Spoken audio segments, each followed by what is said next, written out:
Wake up, Juju. Time to go to work. All right, can we talk about wake up, I get it, I get it,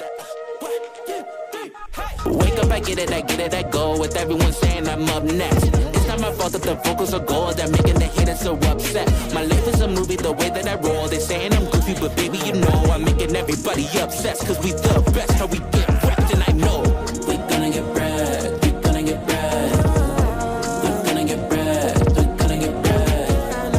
We're gonna get bread, we're gonna get bread. What's going on, everybody? It's your boy Juju Green, aka Straw Hat Goofy, your movie guy, and we have a very special guest in the booth today. We have Joel Crawford, the director of Puss in Boots: The Last Wish, as well as Crew: It's a New Age, and your new film that you just announced, Lost Island, correct? Forgotten Island. Forgotten Island. See, I've forgotten the Lost Island. There we go. But yeah, and there's just like a little thing they came out with on it. But yeah, the exciting part with that is so my good friend for many years, Daniel Mercado. Yes. Who was co-director on Puss in Boots: Last Wish. Yep. This was a personal project that we're writing and directing, and so excited when we can share it with the world. See, I find that the announcement of that timed perfectly was something that we're really going to get into later on in this episode, because it was a big moment. But when I found out that you were working on a new project, obviously I think me and myself and a bunch of other people were just kind of like, ooh, one of the directors of Puss in Boots is coming out with another banger. Like, immediately the excitement is through the roof. Is there anything you could tell me about this new film outside of kind of like what Deadline and everyone says beyond, hey, Joel's working on this new thing? Yeah. Looking at my team. There's a team behind the cameras. They're staring daggers at you right now. Let me tell you this. It's been so cool to take existing movie like properties like the Croods and go, where can we take that, right? And how do we honor the original and then bring something new for the audience, right? And then the same with Puss in Boots, where we're like, let's level that up. But to truly get to do an original it's actually based on Daniel Mercado is Filipino, right. American, and my wife is Filipino, and my 3 kids. Okay. And so I could tell you that this project is like deeply personal, and it's also a celebration of friendship, and that's definitely like with my buddy Daniel. Okay. And so that's all I can say for now. Okay. That's all I can say for now. We got something, and that gets me really excited for it, especially when you get stories that are deeply personal, especially with the medium of animation, the amount you could do with that, the amount that you have done with that. I'm really excited for this movie. So when's the release date for this happening again? September 25th, 2026. Did I 2026? say that right? I got Next it right. year. All right. Next DreamWorks banger. Get ready for 2026, everybody. Yep. All right, so we got to get this out the way. Elephant in the room, man. We've had, some would say, a generational movie kind of hit theaters with Sinners, directed by Ryan Coogler, starring Michael B. Jordan. Yes. And, we had him on the last episode of the podcast. Great guy, great director, great talent. But you saw the clip. My shock when he said, yeah, you got up. I literally got up. Like, if there wasn't cords like around on the floor, I would have jumped and ran away like a couple feet and ran back to the seat. He revealed that death in your film was a heavy inspiration for his villain Remick in Sinners. Tell me about what was going through your mind when you saw that. Yeah, if you could have seen my face, where I just think I was like, what? Like I'm such a fan of Ryan's work, and he's such like a visionary director, and to know he was, even if it's just a little bit, looked at that right. and said, that's cool, that's gonna inspire me to write this, and the wolf in Puss in Boots was something that we were so proud of, that character kind of coming to life. And so when I was shocked, and then immediately was talking to Daniel Mercado, the co-director. Right. And together we were floored, and the whole crew. Just it's cool because we are still at DreamWorks on this next movie. Yeah. And so many of the people working on the current movie were with us on Puss in Boots, so it rippled throughout DreamWorks. Are you serious? The announcement that shook the studio. Yes, and that's what it continues to be, just incredibly it's humbling. It's like it's amazing. Yeah. The generosity from Ryan. Even just that the letter. I was gonna say he wrote a letter like shouting you out specifically. You like how did that feel? Because I read that letter and he didn't shout me out. It's okay, Ryan. I still love you. But reading that letter, dude, you're in there with the likes of Christopher Nolan. You know what I'm saying? Like you're literally one of the inspirations next to Christopher Nolan, and as well as like, you know, many other names as well. But I was like, this is so cool for you. This is so amazing. And yeah, like when you read that letter, was there just kind of like a moment of, wow, like, because again, with Puss in Boots, I feel that a lot of people weren't expecting it, right? A lot of people weren't expecting it to be as great as it was, and I feel like that. Was it a year out from like the rounds that it, or is it 2 years ago? 2 years? 2 years. 2 years later, even crazier. 2 years later, it's like still influencing other films, and it's influencing probably what we're calling like a generational film, like a new classic. Yeah. Like, so when you read that letter, talk to me about just the thought process of the full circle moment for you. Well, first of all, we were talking before, and I told you, like, now in my 40s, I wear reading glasses. Mm-hmm. So I was, like, double-checking that my name was actually on that. That can't be right. He's like, talking about Joel Cohen, of course. Yeah. That was the first thing. Is like, this can't be right. My brain wouldn't process it. Right. Just to see amongst all of the other kind of heroes for me to be included in that. Yeah. And I think it was another level of, first, when Ryan told you that Puss in Boots, the wolf inspired, I was like, oh, right. that's awesome, that's cool. But to then go to the length of thanking me, right? You know what? It after the shock kind of settled a little bit, really like gratitude, like it kicked in, and it's that thing of like, well, what I love about your podcast is like every time you're getting together with people who love film, and we do this because we're geeks about it, and we're pulling in elements of our life, elements of experiences watching movies in theaters that inspire that, and then you do it in the moment. You're just creating, and that you're trying to just make something that excites you, that you're like, oh, the audience is going to love this. To then go, wow, the audience it's stuck with it's lasted the test of time, and you're like you're saying, inspiring people. It's so like gratifying to know, like, because live action and animation, the crews, people don't see all of the passion, the hard work, the love that goes into every frame of these things. And those kind of moments, it all goes back to the crew, where you go, like people are feeling the love you put on the screen. Yeah, it's crazy when you think, talking about the crews, is you have these different departments, right? And each one, the way I remember, I can't remember who said, I think it was Tom Cruise who told me this, is that when you're working on a movie, and Tom has his hands in like every single part of the movie. He sees everything. He knows everything. He tries to learn about everything. But he said that when you're working on a specific department, when it comes to a movie, you only know what's in this department, right? And you hope that you do your part, and then everything comes together, and then it creates like this movie, this really big thing. You see the final product and what this team did, and what this team did, and what this team did. And I think it's very interesting when we talk about film, is that you have all these separate teams doing separate things, but it's all towards this one goal, right? And so I want to know, like, from you, kind of, what was a moment from, like, let's say like a visit to like the art department, or like, like from screenwriting to whatever department you could think of that made you go, this is going to be something special, and I can't wait to see this when we add it to the pot. Yeah. And the cool thing with like animation, it's like like I say, there's every department has a head of their department, and they are a specialist in that. They know way more than I do about that. It's like you're relying on them to know 100%. Their stuff.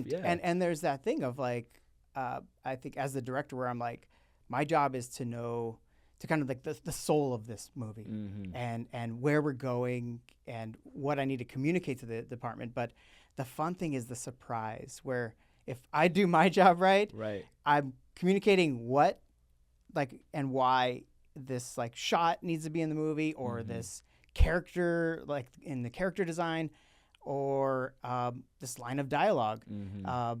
And the thing I love in every department is when they give you something back that is not what you pictured, right, but better, and you're like, and more personal sometimes. right, One of the fun things in animation is that, we get an amazingly talented cast of voice actors. mm-hmm. Got Antonio Banderas, Salma Hayek, Wagner Moura, the Wolf. Yes. And so you get to experience almost twice that magic of finding the performance, because first it goes, you get the lines from the actors, right. You cut that in, and then when we're in animation, the animator is essentially an actor as well. And there were times when the animator, sometimes they'll shoot, and I think you've seen it sometimes, like sometimes they pose out the characters. Other times they shoot reference of themselves acting it out in a really quick way to go, I'm going to spend a lot of time on this. Is this the right performance? And they're going off of the audio. Yeah, right. But there were times where they're like, I think you need to take extra 20 frames here for the character to look down and breathe, and and they just the magic of animation is that it goes from nothing, from this made up thing, to being fully alive, and it's like every moment of that I just cherish when we get together. So it's cool. That's really cool. Yeah. Now, I mentioned before that a lot of people didn't see Puss in Boots: The Last Wish coming. I didn't see Puss in Boots: The Last Wish coming, to be honest. I saw the first one, loved the first one, and then I saw that the second one was coming out. But in all the advertisements that I saw, it looked different, right? Because of the different animation style and the of everything. And I understand it. Persichetti, who was one of the directors on Into the Spider-Verse, was brought on to do it, and then you kind of came in and took over. And so I was kind of like, oh, a new Puss in Boots movie, that looks pretty cool.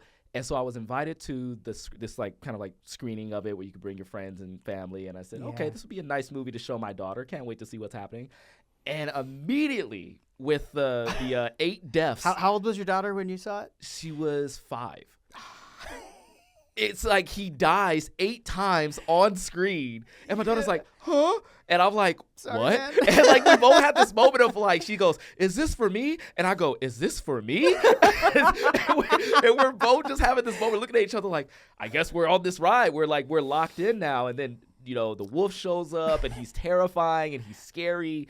And I'm thinking to myself, the last Puss in Boots wasn't like this. I don't remember it being this dark, this true, this real. And I knew when I saw it for that first time, I was telling everybody, I said, you guys don't know what you're getting into when this Puss in Boots comes out. See Puss in Boots: The Last Wish. It's literally one of the best animated films to come out in a long, long time. So what was the surprise of seeing people react to this movie for the first time, making them cry, making them have this existential crisis? Is that a good feeling for you, of making people wrestle with themselves through animation? It was, and I love that kind of thing where you're like, your daughter's going, is this for me? Like, and then you're like getting giddy. Is this for me? Yeah, exactly. I mean, that's the thing. One of the cool things in animation is that it's a storytelling device to tell any stories, right? But in Western animation, it has been kind of put in this box in a way. We're going to talk about that, yeah. It's for kids, and there's expectations built in.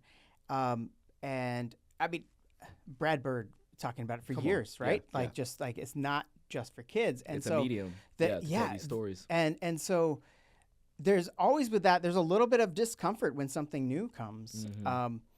But I think for us, when we were making it, we weren't thinking about oh, this is gonna shock parents and like this is gonna make kids cry. And the cool part, just to share real quick, we were nervous going into a preview screening where where you have the movie, it's not all the way done, but we're gonna show 300 people that have not seen this and get their feedback, and I'm like, is this thing gonna be too scary for this kind of general audience?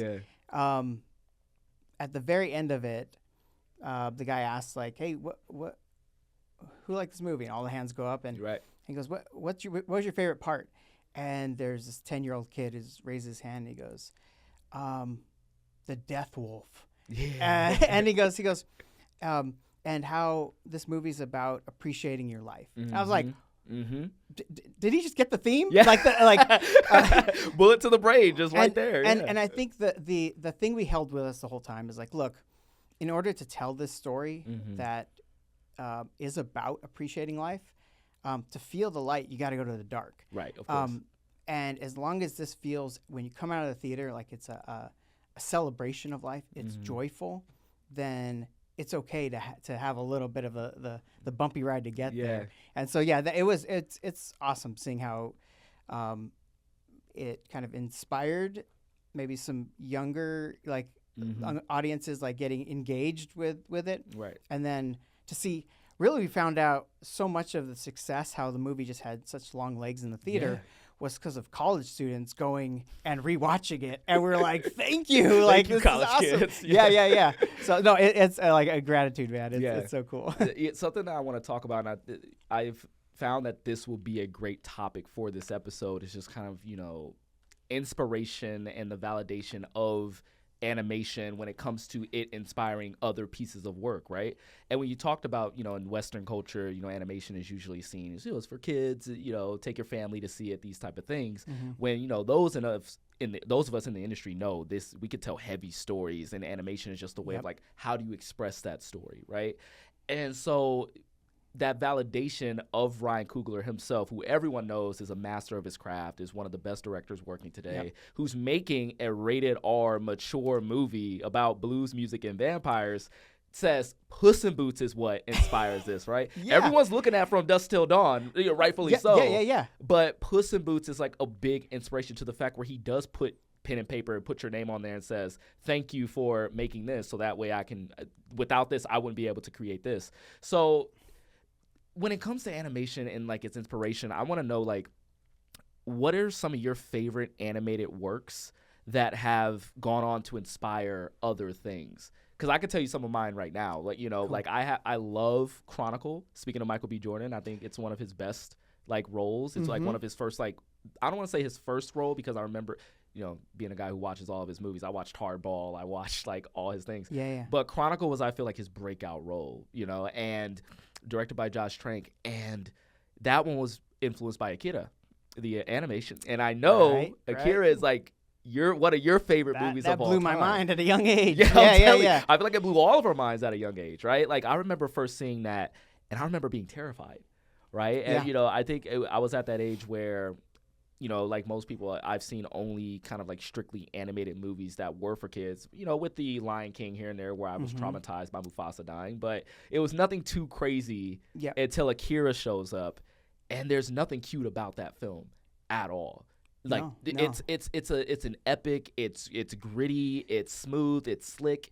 And watching this live action movie of Chronicle, and if you guys haven't seen Chronicle, please like watch Chronicle. It's like it's so good.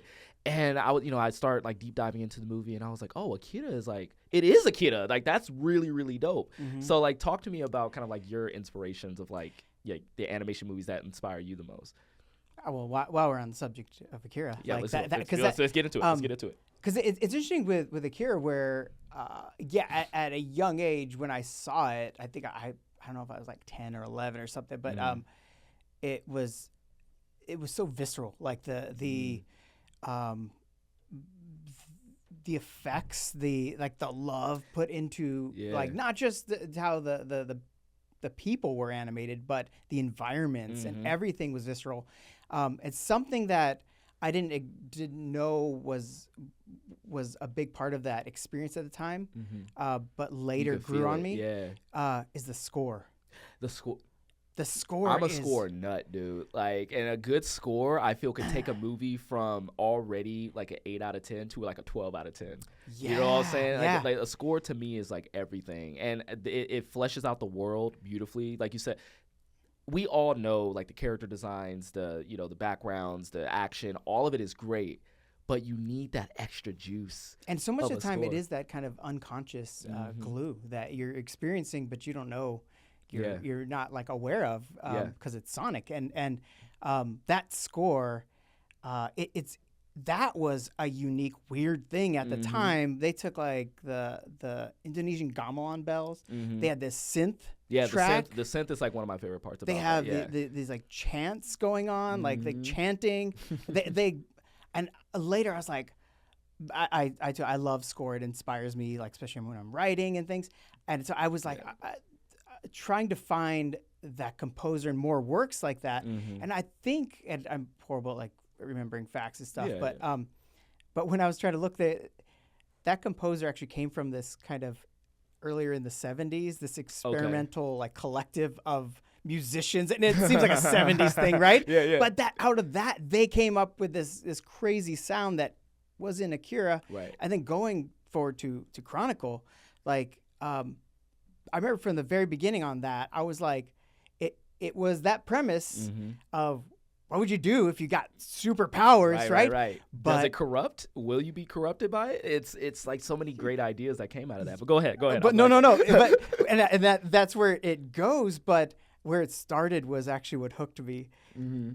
If you're a teenager and you get superpowers, you start messing around. You mess with people. Just messing with people. Yeah. Like the scene in the grocery store where they pick up the bear and she's like, "Oh, stay at school, kids." I'm like, I would do that. Like, yes, and I think that's what's cool is like you take something that inspires you and then you go, but then you bring you to it. And I love that it became that new thing, and it wasn't. I mean, it got dark, but that it started in a very relatable way. But it's exactly what you were talking about with Puss in Boots, where when you talk about your work is like you have to go to that dark place in order to appreciate when things are light. And it starts off in that, well, it goes dark because they have to go into this dark cavern. But to you have get to start powers. The kids where like to know what they've lost. To know right? exactly. Like, and again, I don't want to spoil it for people. It's been like 15 years. 20 years now? 2012? Don't tell somebody fact check it. 2012? Like oh God. Okay. So about like 13 years. But I'm gonna say it. Michael B. Jordan dies in the movie. He dies.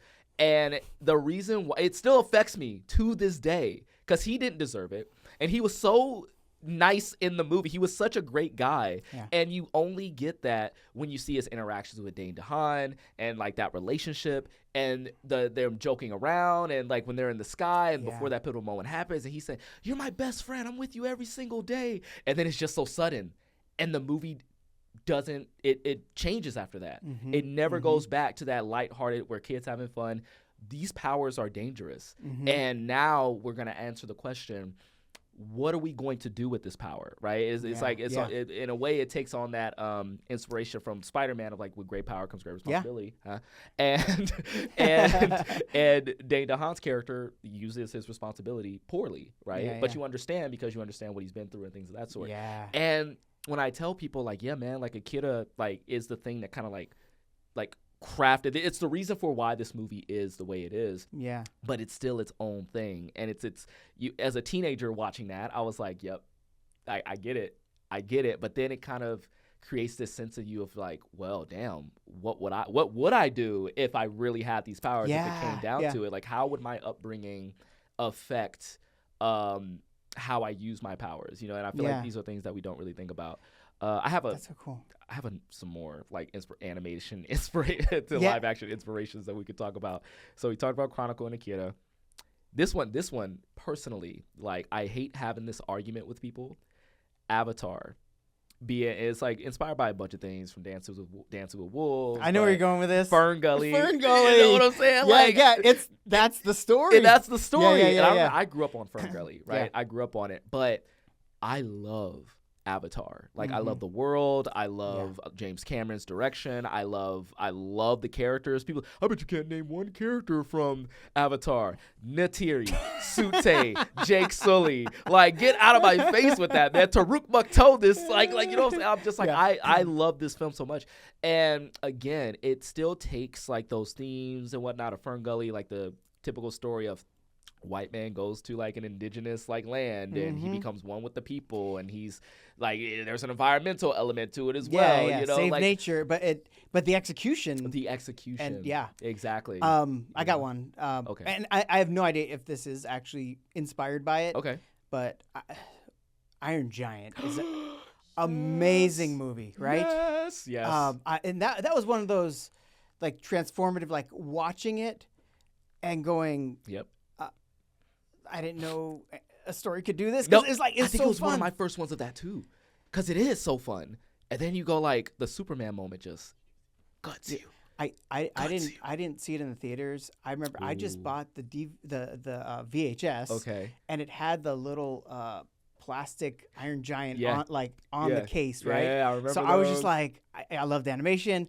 I didn't know anything about it, and I was like, "Oh, that's cool! I got a little action figure. I can watch this." And then I was like, "Oh, this is fun." I'm like, "Oh, dang!" I'm like, "Oh, don't do it, man! Don't do it!" But that story of essentially like a gun gaining consciousness. Yes, and I going, love that as an elevator I pitch. choose Born Identity.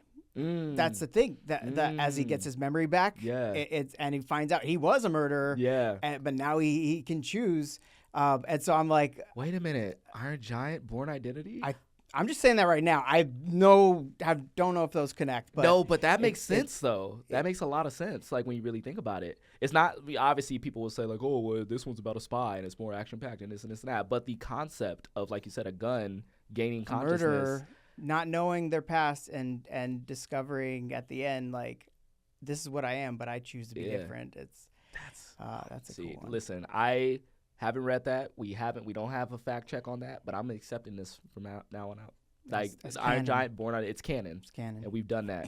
With no research. I could sit up here and talk about Iron Giant all day, because I did see it in the theater. Yeah. And I did remember walking out of it thinking that I just saw one of the greatest movies of all time, right? Yeah, I walked out, I went to talk to my friends about it, and it shocked me at the time because I was like, you guys don't know? You didn't watch The Iron Giant? Like, you know, and this was like during my earliest periods where I would just talk about movies with anybody who would listen, and I will always feel like the odd man out because nobody really wanted to talk about. So I was just thinking, oh, it's just normal. Nobody wants to talk about movies with me. But it wasn't until I want to say I was 16, 17 where I found out that it was a flop at the box office.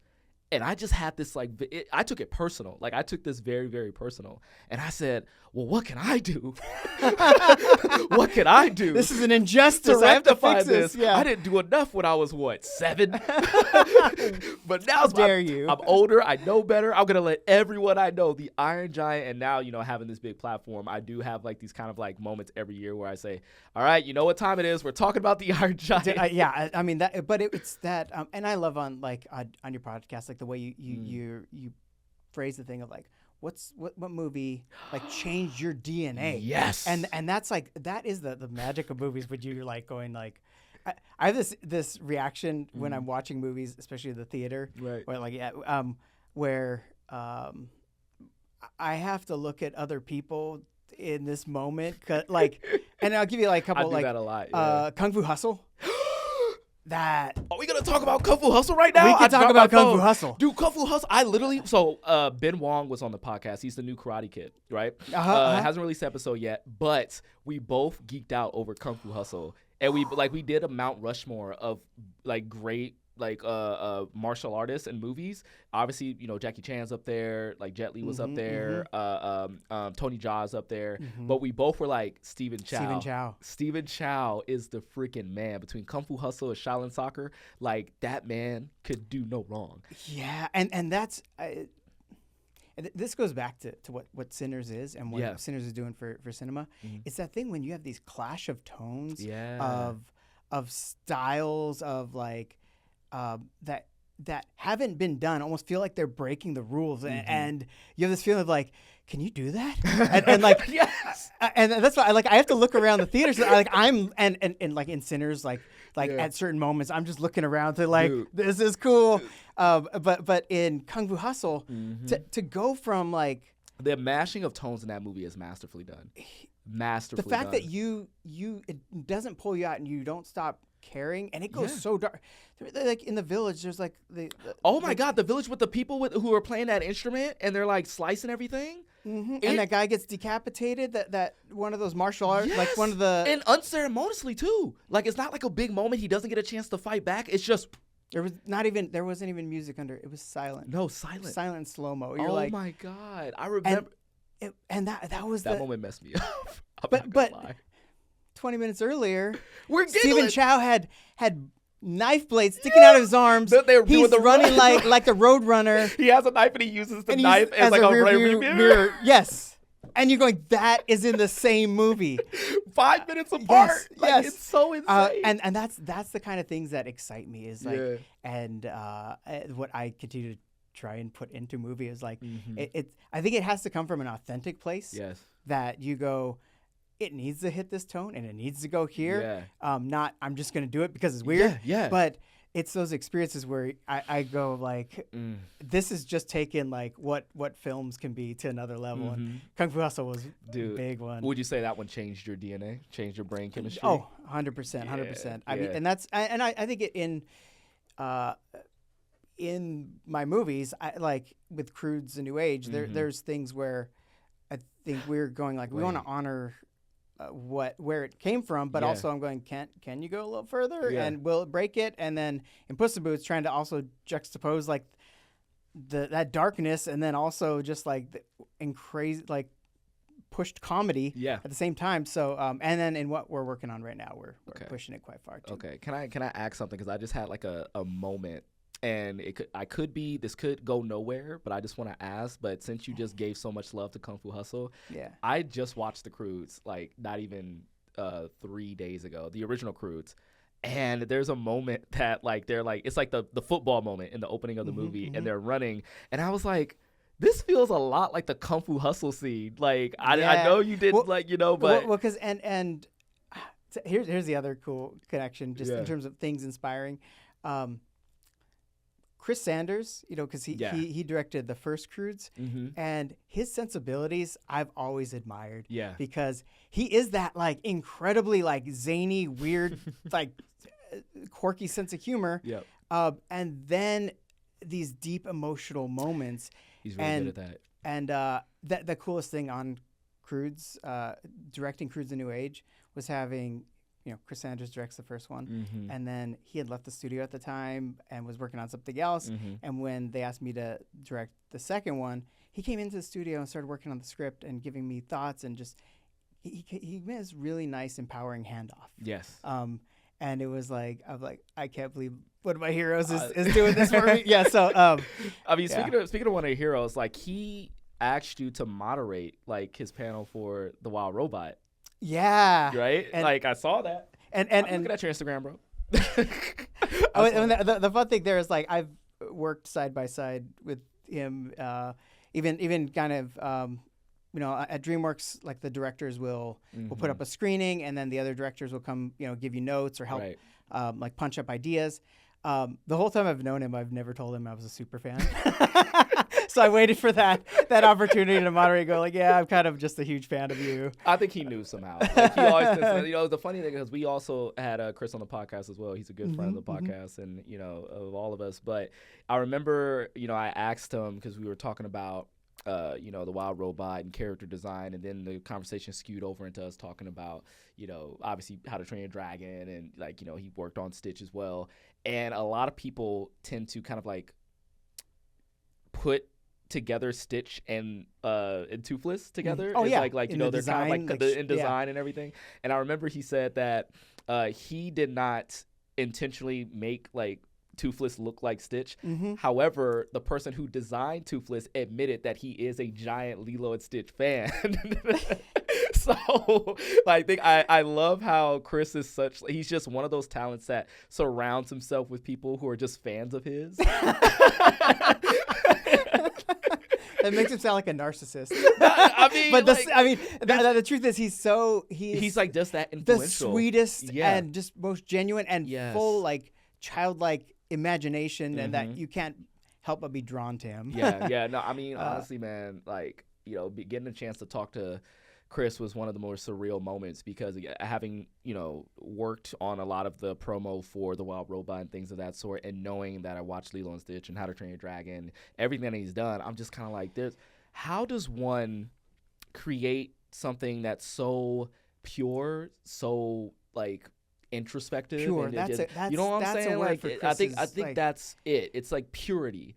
And I remember we were I can't believe I actually get to say this, but like we were like hanging out in France. And we were talking about just movies, and he just had one of the most calming presences. He's so like aware of just human emotion. He's so empathetic. and the way he's able to inject that into his films. Yes. You know what I'm saying? And it's so organic. And it's organic, yeah. you know? And I think that right there is someone who takes the medium of animation to speak to something bigger in film. You know, we saw it with The Wild Robot, right? And it's like, you know, I still cry when I hear that score. We had Chris Bowers on the show as well. You know, we talked about so good. the score and everything. Yeah. And so again, it takes multiple people to make a movie, a lot of people to make a movie.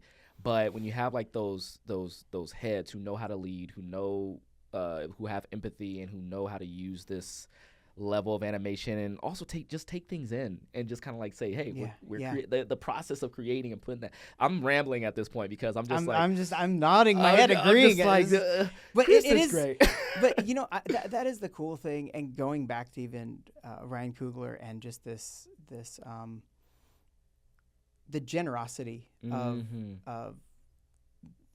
mentioning all the inspirations and taking the time, that there is.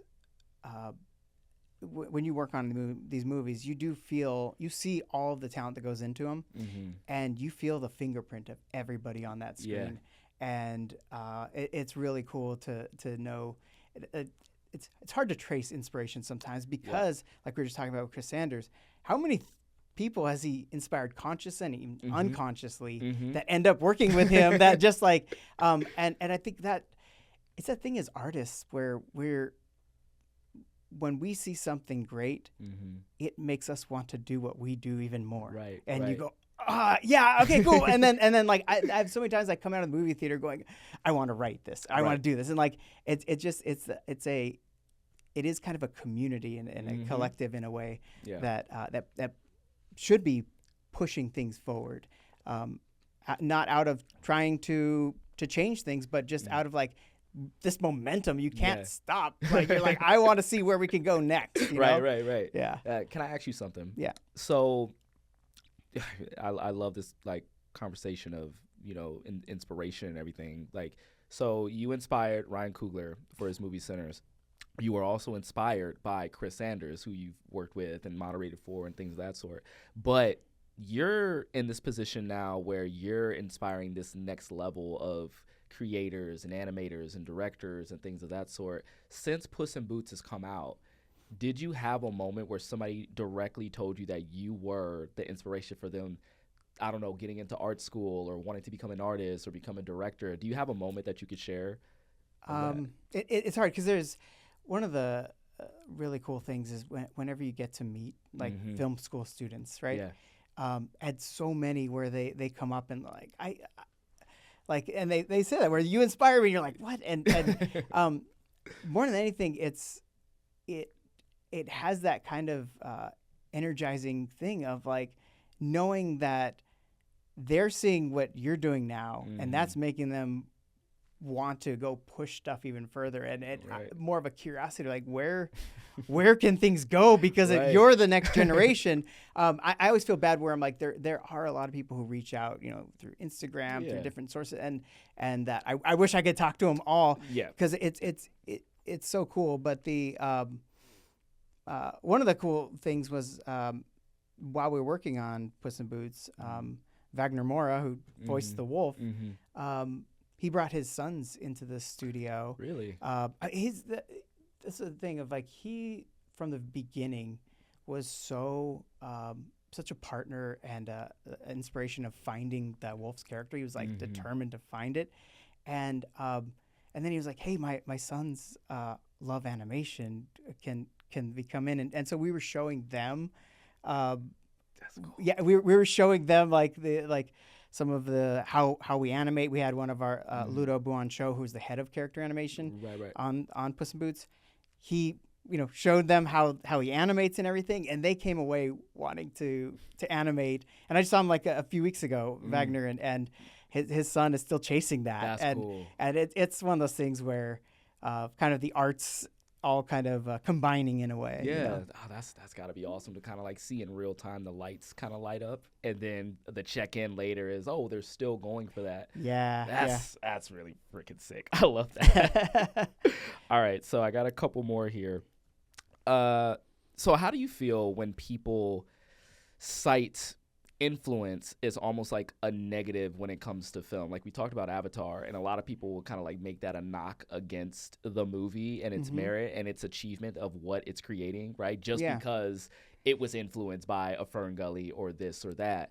Like, as a creative, do you feel that? Do you hear that? And like, are you conscious of that when you're creating? Like, people will like clock that you're being influenced by something and then kind of turn that around on you as a negative? I think it's creatives aren't driven by being able to say they did something. Right. They're driven by doing something. Yeah. And I remember as a kid, I loved drawing. And I always loved drawing from my head. And I remember, someone going, "Oh, can you draw this? And can you just trace it?" And for me, I like to just trace a drawing. Why? Yeah. Why am I going to spend my time doing that?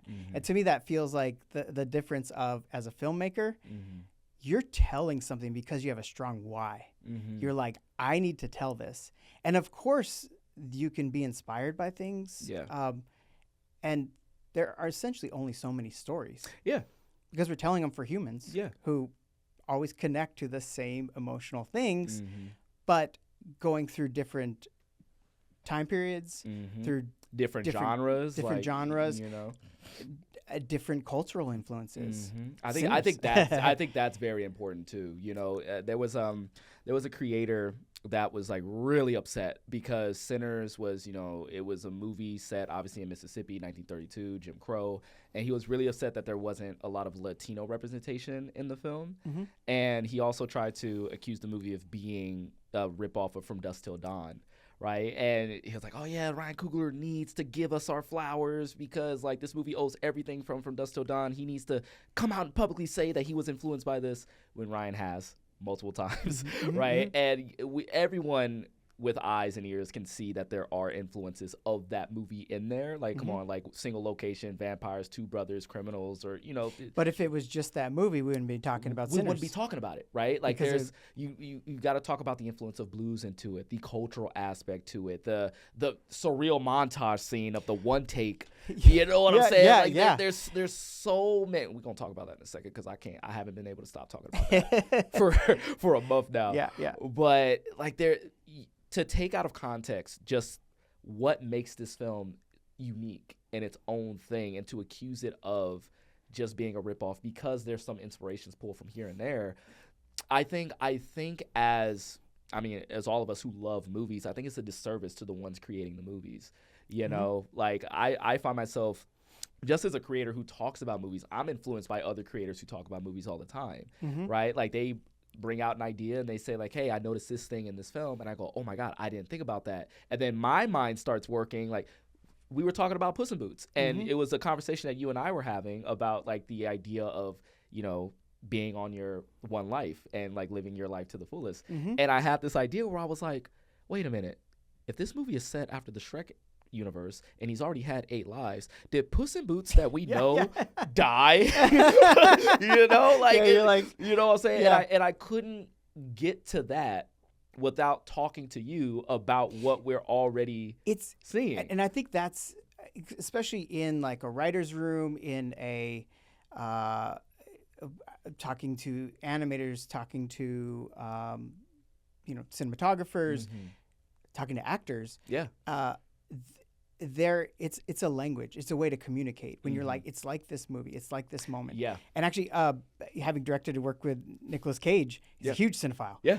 Big one. Yeah. And actually, we, like so many times, something on the page reminds him of a performance from someone. Yeah. And like even as ridiculous as like in Crude's A New Age, there's Grug is seeing bananas for the first time and going on this like this nostalgic kind of riff of like what they mean to him. And we had used like temp music, and we had it was the harmonica from Once Upon a Time in the West. Oh. And then Nicolas Cage, we played the music for him to get into that kind of whimsical moment and this wistful kind of thing.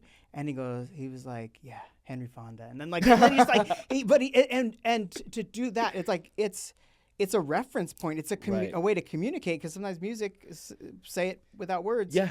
And then to see what that does to his performance, it's when it inspires, it's different than being derivative. Yeah. And so Thank you so much for saying that. And I feel now I want to know more about like you working with Nicolas Cage, because he's such a like an icon, right?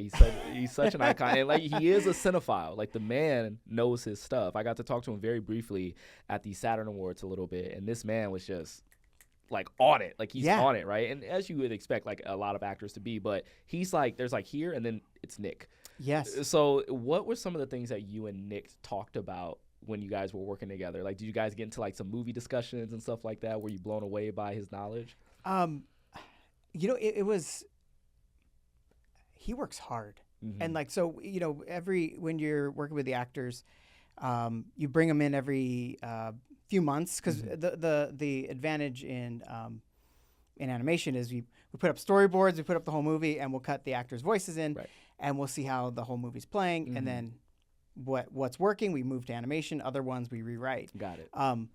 And so when we'd break, it was kind of limited time when Nick would come in, and he was just like, let's get to it. But then it was more of the riffing in the middle of the scenes that it was like he was always bringing 110%, where he's like, oh, this reminds me of this. And he would totally just, even as something as small as as just a character yelling, would somehow relate to a Prince song and a note that he hit, and then he's like, wait, I got this, and you're like, it is a ride, but it's like that. You don't want him just literally doing what you were picturing. You're going like, where can this go? And a lot of times you're like, let's go too far, and then we will definitely pull it back. But it was like, it was more about like, it was he's this force of talent, of excitement, and it was a joy to work with him in that way.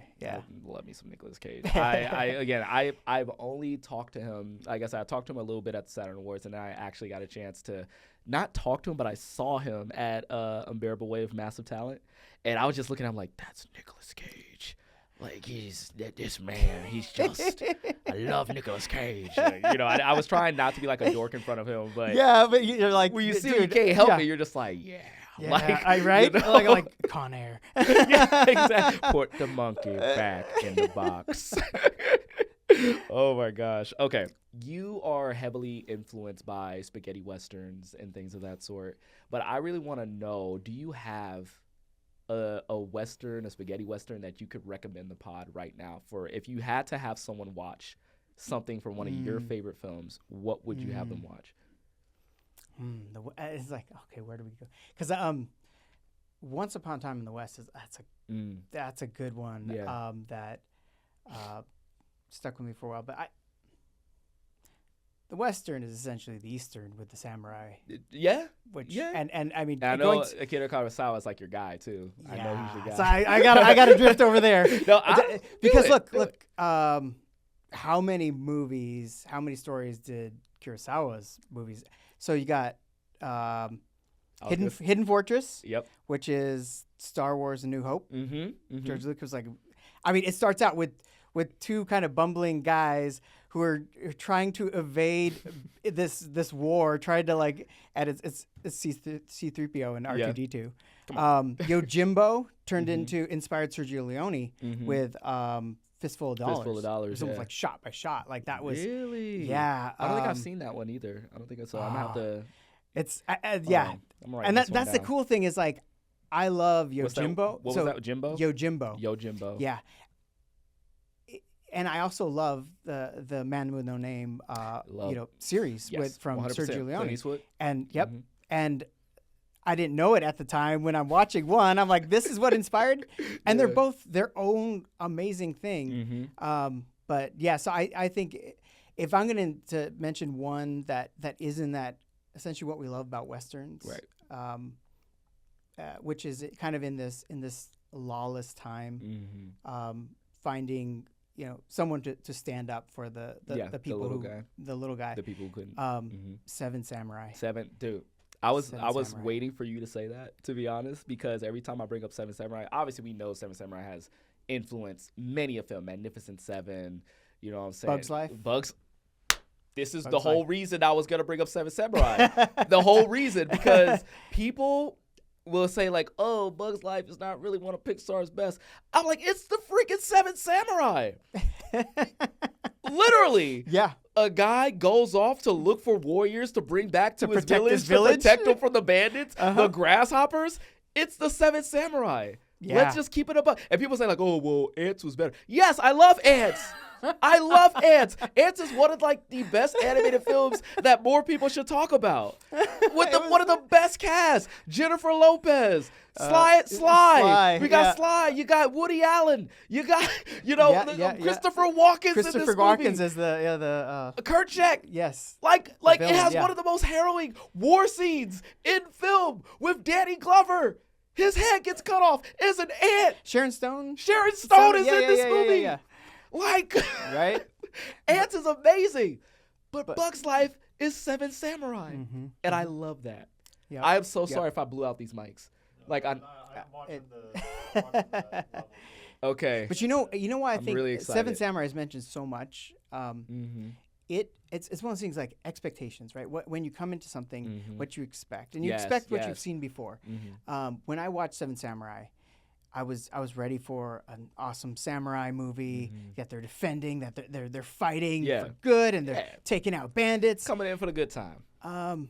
The humanity in it, that's the best. Yeah, and Toshiro Mifune being this kind of like he's this wild card outcast who's lying about being a samurai, stuck with the other actual honorable samurais, and the journey of him of Toshiro, how he starts out as like just trying to tag along for the glory, and then he's even lying about his name, and he's got a stolen kind of identity, pretty much, but then ends up kind of being the heart. He's the proxy, like for like the audience, right? Yeah. You know, is he kind of by way of not being like an honorable samurai like these other characters, he introduces you to the world, and it's the classic kind of like hero's journey character arc, right? Yeah. And that's where the humanity comes from, right? It's like we're him, you know. And that was it. There was a scene in it where the other samurai, you know, they're getting ready to defend the village, and Toshiro Mifune comes back, and he's got all the armor, that from some other fallen samurai, right? And the actual samurai are like, how dare you disrespect? How dare you go steal armor off? And then it comes out in that scene that he was actually a farmer. He came from a farmer's like a village, and he's seen the other side of it. What samurai have done too, and he's like, I'm just looking out for the little people. And it's like that was actually in a way in Puss in Boots. Perito, who was actually. He was trying to be a cat. The dog with no name. He yeah. doesn't have, you know. What I love this. We kept going. I know, right? But like we were like, he ends up being the heart of that movie. 100%. Harvey is so good too. Harvey God, Harvey Guillen, man, is talking about, he brings 100%, and so much of that character is Harvey, just the most lovely person, so sweet. Yes, the whole movie. Yes. I think if we all had a chance for Harvey to be like our stress person, I think we'll take that to Harvey. Yes. He's pure joy. He is pure joy. I love you, Harvey. I know it would be looked down upon if like I patted his head or rubbed his belly, but like it would be. Listen, but you set yourself up with Burrito, man. Yeah. All right, dude. Honestly, it's been such a pleasure talking to you. We gotta do this again, and we have to. Like even outside, because I could talk about Puss in Boots all day, but just even outside of like talking about Puss in Boots and Sinners, like just chop it up about just like our favorite things that we're watching, and we'll make it like a regular segment or something. Dude, I would love that, seriously, because there's way more. I would. Actually, can I share one last? Yeah, thing? yeah, go for it. Because it like, just because you're always asking like, what movie inspired you? Yes, please tell me. There's a movie you mentioned that inspired me. When actually we were back in like a year ago when I had knee surgery, messed up my knee. I was at home, and I was a fan of the movie Suzume. Yeah. And I love the music in that movie. It's so beautiful. Rat Whips is rad. Yes. And then you mentioned your favorite. What's your favorite movie? So my favorite movie of all time is Her. Okay, But you the didn't fact mention that one. but the fact that you're talking about Suzume, directed by Makoto Shinkai, did you watch Your Name? Mm-hmm. And here's why it is a special memory for me. Okay. I'm at home. I can't go to the movie theater and watch stuff. Right. My daughter, who was 10 at the time, I have 3 kids. She's the one who chose to stay by her dad. Okay. But nice. so she Good like kid. squished in the couch next to me, and we're on a laptop, and I'm like, you know what? Juju mentioned Your Name. I love Suzume, and we watch it together. And there's a big turn and a big reveal in there. Yep. I don't want to spoil it I'm because not I feel gonna like for spoil the it. people who haven't seen it need to go in blind. I'm not going to do the Michael B. Jordan thing here. Yeah, but the magic of movies is that it takes people from different ages, different like points of view, and you put them in the same emotional moment at the one time. And my daughter and I, when this big reveal comes, we both, because we're shoulder squished on this couch. Yeah. Like It we literally just, like takes your breath away. we You're gasped, like, what? and I felt it was so synced because our shoulders went up the same time, and it's honestly a really special memory watching that movie with my daughter, and I have you to thank for that. So thank you, man. First off, come here, man. Come here, man. Cause it's one of my 4 perfect movies of all time, and I try to talk about it with anybody who would listen. I'm gonna watch it today when I go home. I'm not even joking. Like that movie is so It's good. beautiful. It is so beautiful. I went out and bought a piano so I can learn the score myself. I know how to play the song "Date" when he goes on the date. Really? I learned how to play that. And I literally bought the piano 2 days after watching the movie. That's how much that movie has influenced me. I was very fortunate enough to go to a Suzume screening where Makoto Shinkai was doing a Q&A. And I just want to say, you created a masterpiece, sir. I think this is your magnum opus. I think it's a perfect film. Congratulations. And he was so shy and so like, oh, thank you. Like, and he does like everything, right? Everything. Like Yes. he's like editing. Storyboarding, animating is like so talented, man. But It's great. I think it's his best film. I love Suzume, but I think like that's one of those rare films where from everything from writing to the animation to the music to the script to voice acting from both Japanese and English, like it's just it's oof. I love it. I know. Watch Your Name, please. Yeah. Please. Yeah. All right. Well, thank you so much for coming on Dude, the show, man. We need more time. But also, I think I'd love to talk to you in the future. Absolutely, and, anytime. Daniel Mercado and I are directing this movie together, and when I told him I hadn't seen Your Name, he was like, "What?" like so Daniel's got the references, and so can't wait to have you talk to him too. Well, shoot, man. Let me know when you guys need anything for Forgotten Island. Like, if you need another random voice role of like a gym teacher, if there's a gym teacher in the movie, I have no idea. Like, we'll hit it up. Get it out. All right, well, awesome, guys, dude. Thank you so much for watching this episode. Make sure you guys support us on Substack, where the episode will be on first, and then after will be on YouTube. Spotify is also coming out, and then Apple. So make sure you guys check out Get Wrecked with Straw Hat Goofy. I'm here with Joel Crawford, and you guys, please like, share, subscribe, and hit the bell to get notified for our other videos. Can I be your movie guy?